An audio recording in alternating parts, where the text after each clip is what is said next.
नमस्कार, मेरा नाम है ओम प्रकाश यादव और आप देख रहे हैं वॉइस ऑफ रिपब्लिक। बिहार विधानसभा में शीतकालीन सत्र के अंतिम दिन बिहार का जो सप्लीमेंट्री बजट, दूसरा सप्लीमेंट्री बजट है, वो पास हो गया और ये 91,000 करोड़ के आसपास का बजट था।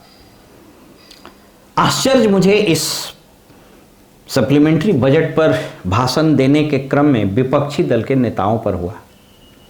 अब ये विपक्षी दल के नेताओं को इसकी समझ नहीं है, या वो बोलना नहीं चाहते हैं, या उनको इस विषय की अहमियत का अंदाज़ा नहीं है, ये मुझे नहीं मालूम है।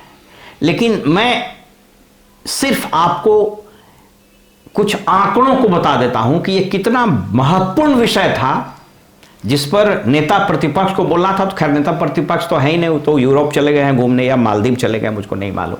लेकिन बाकी नेताओं ने भी जो बोला, उनको या तो इसकी समझ नहीं थी या फिर लगा छोड़ो, ये बोलने से क्या फायदा है।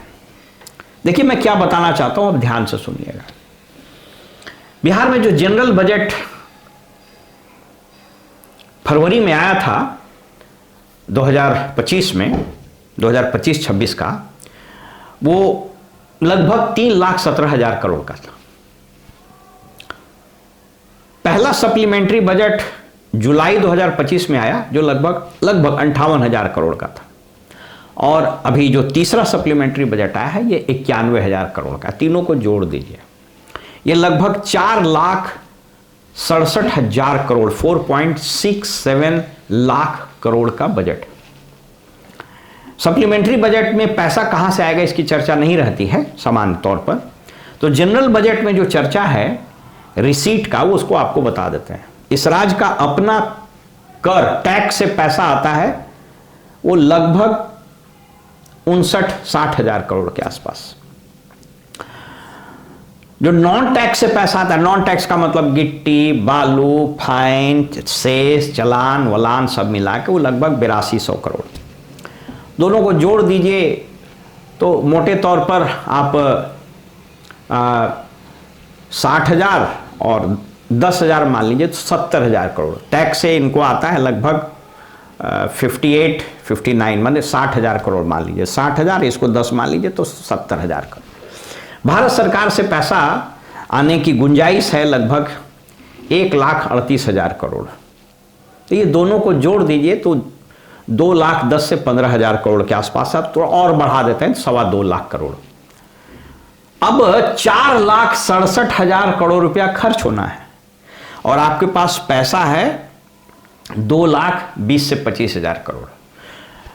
जनरल बजट में बताया गया कि बाकी जो गैप है पैसे का 3,17,000 करोड़ में, वो लोन वगैरह लेके करेंगे। बिहार सरकार पर अभी लोन लगभग 4 लाख करोड़ का है। तो अगर वो 4 लाख करोड़ जोड़ दीजिए और ये 4,67 में से 2.25 लाख करोड़ मान लीजिए इनके पास पैसा, और उसको हटा दीजिए, तो कुल मिला जुला करके लगभग 6.5 लाख करोड़ रुपए के डेफिसिट में यह सरकार अभी है। बहुत जरूरी है, लेकिन चारवाक को सुन के मजा आता है। और जब मैं कहता हूँ चारवाक, तो चारवाक को लेकर जो छवि बनी हुई है, हमें यह भी समझना है कि वो छवि उतनी ठीक है नहीं। जो चारवाक की छवि बनी हुई है, वो छवि बनी हुई है इन 2 सूत्रों से। और ये 2 सूत्र जो हैं बहुत प्रसिद्ध सूत्र हैं, चारवाकों के नाम से चलते हैं। पहला है यावत जीवेत सुखम जीवेत, जब तक जियो सुख से जियो। ऋणम कृत्वा घृतम पिबेत, ऋण लेकर, उधार लेकर भी पीना पड़े तो पियो, लेकिन घी पियो। तो 6.5 लाख करोड़ का प्रत्येक व्यक्ति से डिवाइड कर दीजिए। मैं आपको डिवाइड कर देता हूं और मैं आपको स्क्रीन पर दिखा देता हूं। आपको समझ में आ जाएगा कि प्रत्येक व्यक्ति, हमारे सर के ऊपर कितना कर्जा है। तो आपको मैं दिखा देता हूं। 6.5 लाख करोड़ के एक तरह से हम लोग घाटे में या कर्ज में मान लीजिए कि डूबे हुए हैं। इस राज्य की आबादी है लगभग 14 करोड़, तो डिवाइड कर दीजिए तो प्रति व्यक्ति लगभग 47,000 रुपए के कर्जा पर हम लोग हैं। और मजेदार बात देखिए कि 10,000 रुपया दे करके और लोगों के वोट ले लिए गए। तो जिन लोगों ने 10,000 रुपया वोट देकर के वोट दिया है उनके लिए भी, या फिर जो लोग ऐसे भी वोट दिया है किसी को भी, वो ऐसे भी है, समझ लीजिए कि अभी हमारे और आपके माथे पर लगभग 47,000 रुपये का कर्ज है। तो अगर एक परिवार जोड़ लीजिए जिसमें 5 लोग हैं तो 5 को 20, लगभग 2 से सवा 2 लाख रुपए का कर्ज हमारे प्रत्येक परिवार के ऊपर इस सरकार ने लाद दिया है।